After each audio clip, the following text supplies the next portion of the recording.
Muito obrigado, Maurício da Santa Casa, ceder um espaço na agenda para conversar com o Tempos Podcast. Eu agradeço muito, professor Mac, esta oportunidade de poder fazer este bate-papo aqui no podcast Tempos. Será para mim uma honra poder falar um pouco sobre a nossa cidade, sobre as nossas propostas e interagir com todo o público aí que nos assiste, que nos acompanha. Então, quero começar com uma pergunta sobre um pouco da sua história. Queria que você falasse um pouco da sua história e do seu perfil. Qual é o autorretrato político-intelectual que você faz? Bom, o Maurício da Santa Casa, as pessoas me conhecem por Maurício da Santa Casa, né? E me chamo Maurício Sérgio Souza e Silva. Sou nascido e criado aqui em Montes Claros. Meus pais são daqui de Montes Claros. O meu pai trabalhou por muitos anos, por quase toda a sua vida, no Grupo Coteminas, onde lá ele estruturou todo o setor de faturamento. A minha mãe, muito conhecida na cidade como Tia Lurdinha, deu aula também por quase toda a sua vida na Escola Estadual Gonçalves Chaves. Eu tenho 4 irmãos, também moram em Montes Claros. Um deles, o mais jovem, mora em Fortaleza, lá, trabalha em um banco. Mas a minha esposa, já sou casado há 22 anos com a Aline Guedes, também daqui de Montes Claros. Os pais moram aqui. Com ela tivemos 3 filhos, a Lívia, a Laís e o Davi, de 17, 13 e 8 anos, respectivamente. Durante a minha infância, nós tivemos uma vida muito simples. Eu estudei na Escola Estadual Francisco Sá, depois estudei na Escola Estadual Professor Plínio Ribeiro, muito conhecida como Escola Normal, numa infância muito saudável, onde naquela época ainda não tínhamos celular, não tínhamos eletrônicos, então a vida era jogar futebol, jogar vôlei, jogar peteca, brincar nas praças, nas ruas. Depois disso eu fiz o curso de Direito, depois do curso de Direito fiz uma pós-graduação de Direito Econômico e Empresarial na Unimontes e posteriormente um curso de Gestão Hospitalar na Fundação São Camilo. Eu comecei a minha vida laboral muito cedo, professor. Aos 16 anos, eu já fazia estágio no Hemominas, no banco de sangue. Então, eu estudava na parte da manhã e na parte da tarde eu ia para o Hemominas. Depois disso, fui trabalhar numa companhia de seguros, era a Companhia de Seguros Minas Brasil, com sede em Belo Horizonte, mas eu tomava conta da regional de Montes Claros, ficava junto com o Banco Mercantil à época.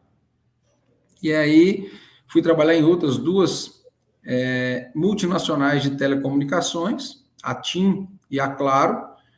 E depois de 10 anos que eu estava lá na Claro, eu fui convidado para assumir este cargo de superintendente da Santa Casa de Montes Claros. Um grande desafio em minha vida, mas como nos trabalhos anteriores, todos eles, graças a Deus, eu fui convidado para fazer parte daquele time, daquele trabalho. Eu assumi em 1º de janeiro de 2014 o cargo de superintendente. O hospital vinha com grandes dificuldades, o hospital vinha com muitas turbulências, e a gente conseguiu organizar bem, reestruturar bem o hospital, aumentamos lá o número de atendimentos de 1 milhão de atendimentos naquele ano, de 2014, para atualmente 2 milhões de atendimentos por ano. Então, muitas foram as premiações, foi um trabalho muito grande de todo um time, não é um trabalho só do Maurício, um trabalho onde todos participam muito. Lá nós somos uma família de 2.400 colaboradores, de mais de 500 médicos, um hospital que evoluiu muito, que cresceu muito, com um parque tecnológico com mais de 3.000 equipamentos,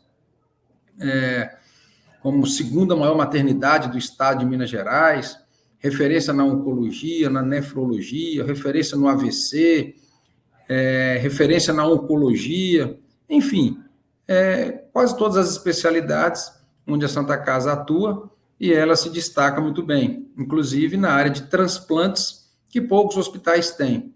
Conseguimos uma certificação mais alta, que é a certificação do IQG, da ONA 3, onde garante a segurança e a qualidade dos pacientes. Só para ilustrar, a Santa Casa de Montes Claros foi a primeira Santa Casa do Brasil a adquirir essa certificação, reconhecida pelo Ministério da Saúde. Então, é um feito muito grande, porque isso garante que os protocolos de segurança e de qualidade são seguidos, são registrados, e isso é motivo de muito orgulho para todos nós.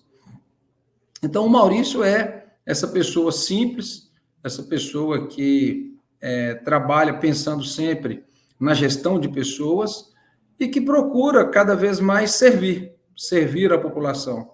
E este é o principal motivo do qual eu aceitei esse desafio de adentrar a vida pública. E como você se define em termos políticos e ideológicos? Vamos lá.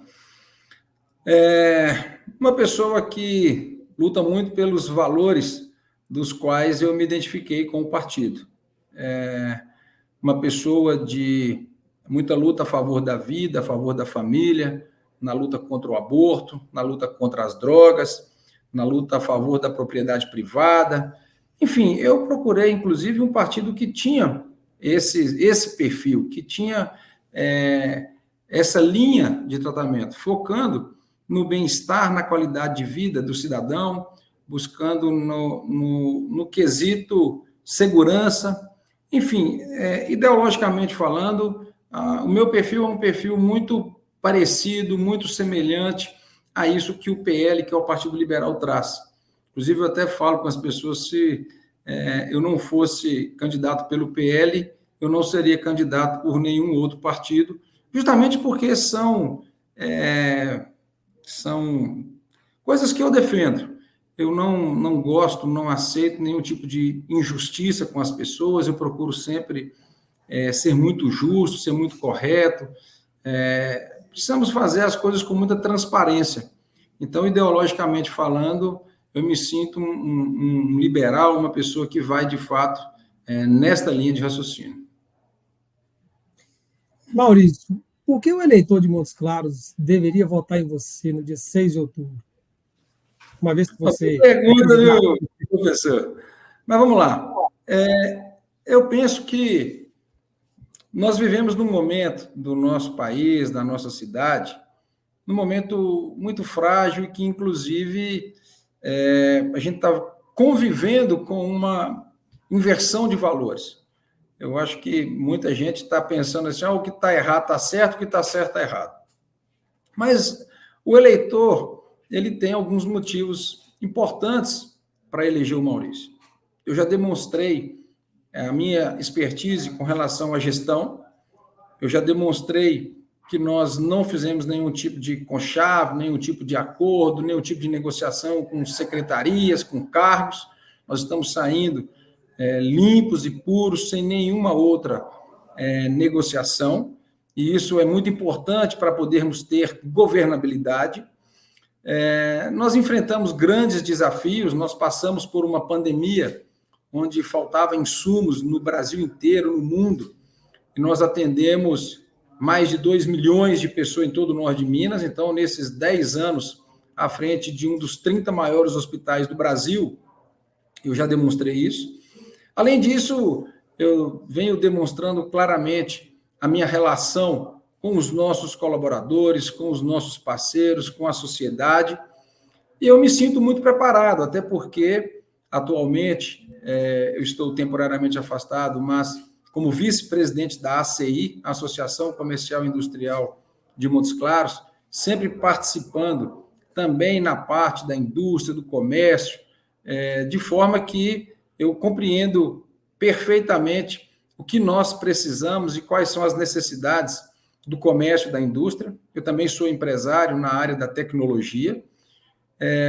Fiz por muitos anos também parte do Conselho de Segurança Pública de nossa cidade, do CONSEP, como presidente do Conselho Fiscal, então, na parte de segurança, também me envolvi por muitos anos. Tenho uma vice-prefeita da agricultura familiar, e a gente discute muito. Então, assim, a parte do serviço social, sempre me envolvi com muitos projetos. A própria Santa Casa de Montes Claros tem essa vocação de fazer esse acolhimento com aqueles que lá buscam assistência não só médica, mas assistência social também. Então, eu penso que o eleitor já consegue avaliar, de fato, a entrega do Maurício, o que o Maurício tem feito e como o Maurício está preparado. Preparado em que sentido? Preparado para tornar Montes Claros uma cidade com mais saúde, uma cidade com mais serviço social, uma cidade com mais acesso à população e uma cidade mais moderna. Nós precisamos fazer com que Montes Claros use a tecnologia a seu favor. E isso hoje nós não temos. Montes Claros, tecnologicamente falando, ela está parada no tempo. Nós não temos nenhum uso da tecnologia a nosso favor. Seja para agendar uma consulta, para agendar um exame, para requerer um devido formulário, para fazer uma requisição, para fazer uma reclamação. E isso é muito ruim, porque nós vamos ficar no futuro, se assim continuarmos, escravos da tecnologia, escravos do mundo. E nós precisamos andar na frente. Nós precisamos aproveitar este momento.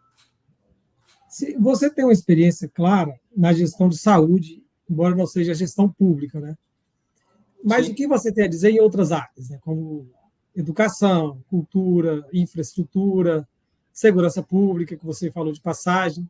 Também, lógico, são questões que afetam de maneira direta a vida dos habitantes da cidade. Olha bem, é o que eu estou te dizendo. Eu tive essa passagem em algumas áreas, ainda que de forma rápida, por esse e por outros motivos, a necessidade de nós termos um corpo de secretários técnicos, que vão, de fato, trazer as realidades, as ações, e que vão, de fato, poder agir de forma mais assertiva possível. Dentro da Santa Casa, é um hospital que tem, como eu disse, aí 2.400 funcionários, 500 médicos. Ali nós temos quase que todas as pastas do município. Ali nós temos um serviço social, nós temos a questão de segurança, nós temos a questão de hotelaria, nós temos a questão de alimentação, de segurança da alimentação. Então, a gente trata isso até porque a Santa Casa recebe recursos públicos e nós precisamos tratar isso como se fosse uma administração pública. Mas o que eu penso é que o que nós estamos fazendo é bem diferente do que as pessoas costumam fazer da velha política. Nós vamos construir, por exemplo, o nosso plano de governo. Eu visitei o coronel da Polícia Militar, eu visitei os delegados da Polícia Civil, eu visitei o comandante do Corpo de Bombeiro, eu visitei o pessoal da Emater, que é da agricultura familiar, eu já conversei com os outros hospitais, já conversei com a área da saúde, conversei com a área da agricultura, com o pessoal da sociedade rural, do sindicato rural, da agricultura familiar. Então, aí você vai construindo um plano de governo para que você tenha condições de executar.